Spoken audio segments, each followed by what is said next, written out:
हाफी बरदरी है, सबको अस्सलाम वालेकुम वरहमतुल्लाहि वबरकातुहू। मैं शुक्रिया अदा करता हूँ तहरीक तहफ़्फ़ुज़ आईन पाकिस्तान की लीडरशिप का कि उन्होंने आज मुझे यहाँ मदऊ किया। मेरे ख्याल में आ रही होगी, आवाज़ आ रही है सबको? अच्छा, चूँकि अभी मगरिब की नमाज भी कज़ा हो रही है और मैंने इंशाअल्लाह ताला कल तफसील से बात करनी है यहाँ पर, तो आज मुख्तसरन दो तीन बातें कहूँगा। सबसे पहले तो जो आज का नाइंसाफ़ी पर मुबनी फ़ैसला हुआ है मेरे लीडर मेरे कायद जनाब इमरान खान साहब और उनकी अहलिया बुशरा बीबी का, तो ये तमाम दुनिया जानती है कि ये जो ड्यू प्रोसीजर है इंसाफ का, अदालतों का, वो नहीं फॉलो किया गया और ना ही जो है उनकी मौजूदगी में ये फैसला किया गया है। तो इस वजह से हम इसकी जितनी भी मजम्मत करें वो कम है। ये सिर्फ पहली बार नहीं हुआ। आप तमाम दोस्तों ने देखा कि अभी यहाँ पर मैं बातें सुन रहा था कि 26वीं और 27वीं आईनी तरमीम, 26वीं और 27वीं आईनी तरमीम से पहले यही आईन था, यही कानून था, यही जमहूरियत थी। तब भी इंसाफ हमें देखने को नहीं मिला था, तभी जमहूरियत हमें देखने को नहीं मिली थी। 26वीं और 27वीं आईनी तरमीम से पहले ही अवामी मैंडेट पर डाका डाला गया था। 26वीं और 27वीं आईनी तरमीम से पहले ही जो नेशनल प्रेस क्लब में प्रेस कॉन्फ्रेंसेस करता था उसको जो है माफ़ कर दिया जाता था और वो तमाम केसेस से बरी हो जाता था। और जो इमरान खान के साथ खड़ा होता था वो आज तक जो है जेलों में बंद है और नाहक कैद हैं। तो ये इदारे जितने भी हैं वो पहले से मफलूज थे। हमारा जमहूरी निज़ाम पहले से ही मफलूज था। इसीलिए मेरा लीडर मेरा कायद जनाब इमरान खान साहब बायोमेट्रिक इलेक्शंस करवाना चाह रहा था, जो बदकिस्मती से टाइम पर उसका प्रोसेस नहीं हुआ और फिर रिजीम चेंज ऑपरेशन हुआ। उसके बाद जो है तमाम जितने भी हमारे प्रोसेस थे वो सबूताज किए गए जमहूरियत की बहाली के लिए, जमहूरियत को मजबूत करने के लिए। तो हमारे अदालतें सिर्फ फैसले ही कर रही हैं, इंसाफ नहीं कर रही। और अगर कोई ये सोचता है कि आज उसकी हुकूमत है और कल को वो बच जाएगा तो ये उसकी खामख्याली है, क्योंकि बचना किसी को नहीं है। लेकिन 26वीं और 27वीं आईनी तरमीम के जरिए जो कवानीन लाए गए, बहरहाल मेरा लीडर मेरा कायद जनाब इमरान खान साहब और उनकी अहलिया वो बेगुनाह है, उन्होंने कोई जुर्म नहीं किया। लेकिन कुछ लोग फिर सर्टिफाइड चोर हैं, उनके खिलाफ सबूतें भी मौजूद हैं, तो उनका फिर बुरा हाल होगा।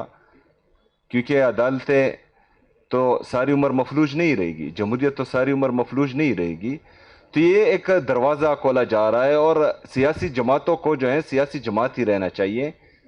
किसी के अलाकार बनकर किसी एक पार्टी को या जमहूरी ताकतों को उसका कत्लेआम, उनके वर्करों को हरासा करना, उन पर तशद्दुद करना, चादर चार दीवारी की पामाली करना, एक साबका वज़ीर आज़म की बहनों को सड़कों पर गिराना, उनकी बेइज्जती करना, उनसे चादरें छीनना, तो ये रिवायत गलत डाली जा रही है और इसका नुकसान फिर सबको होगा। तो इस वजह से हम चाहते ये हैं कि ये जंग सिर्फ इमरान खान साहब की नहीं है, ये पाकिस्तान तहरीक इंसाफ की नहीं है, ये तमाम जमहूरी कुव्वतों की जंग है। ये उन सब की जंग है जो चाहते हैं कि पाकिस्तान में जमहूरियत मजबूत हो, पाकिस्तान में इदारे मजबूत हो। क्योंकि अगर इदारे और जमहूरियत मजबूत नहीं होगी तो पाकिस्तान जिस स्टेज पर आज खड़ा है, आज हम 80,000 अरब रुपए के मकरूज हैं। हमारा टोटल जीडीपी जो है वो 1,12,000 अरब रुपए है। यानी हमारा टोटल जीडीपी का 72% पाकिस्तान मकरूज हो चुका है। इसमें आपका 36,000 अरब रुपए वो फॉरेन डेट है, बिरूनी कर्जा है। اور آپ کے ڈالر کو 282 روپے پر آرٹیفیشلی جو ہے یہاں بلاک کیا گیا ہے، کیونکہ آپ کے فورن ریزرو 20 ارب ڈالرز ہیں اور آپ کا ٹریڈ ڈیفیسٹ 15 ارب ڈالر ہے۔ تو یہ 20 ارب ڈالر جو ہیں آپ کے ایکسپورٹ سے آپ کو نہیں آئے، یہ 20 ارب ڈالر یا تو کسی ملک نے آپ کو قرضہ دیا ہوا ہے یا آپ کا جو ہے I M F, world bank اور ایشین ڈیولپمنٹ بینک کے لون ہیں۔ کچھ 3-4 ارب روپے ہوں گے جو ریمیٹنسز میں آئیں گے۔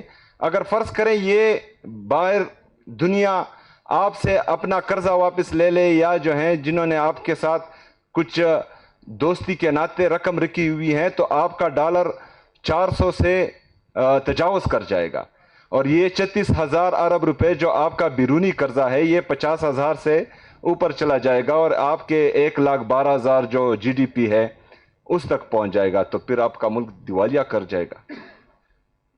تو ہم ان کے کرپشن پر، جو غلط نظام، جو غلط لوگ اس ملک کے بند کمروں میں پالیسیاں بناتے ہیں، فیصلے کرتے ہیں، غلط حکمرانوں کو آگے لاتے ہیں، لوگوں کے کرپشن چھپاتے ہیں، ان کے خلاف ہم آواز اٹھائیں گے، کیونکہ یہ میرا پاکستان کا مسئلہ ہے، یہ پاکستانیوں کا مسئلہ ہے، یہ پاکستان تحریک انصاف کا نہیں، عمران خان کا نہیں، یہ ہمارے بچوں کے مستقبل کا مسئلہ ہے، اور ہم نے انشاءاللہ تعالی اس کے لیے مل کر لڑنا ہے۔